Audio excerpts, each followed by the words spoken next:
কিছুদিন হয়ে গেছে আমার স্কুলে, সব কিছু এখন একটু পরিচিত লাগছে, কিন্তু আমার ভেতরের সেই ভয়টাকে আমি এখনও অচেনা করে তুলতে পারলাম না। আজ আমাকে সবার সামনে কবিতা বলতে হবে। আমি প্রস্তুত ছিলাম, ভেবেছিলাম এবার পারবো।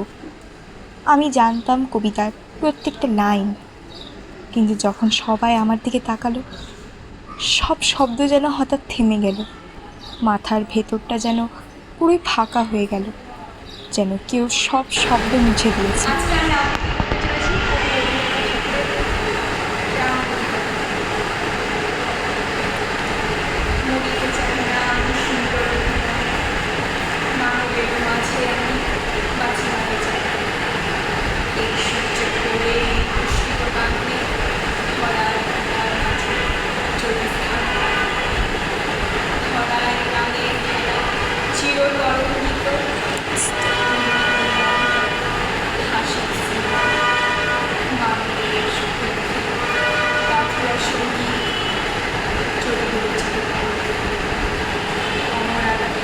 আমি ভুলে গেছি, অনেক শব্দ হয়তো ভুলও বলেছি, আর তখন মনে হলো আমি একা।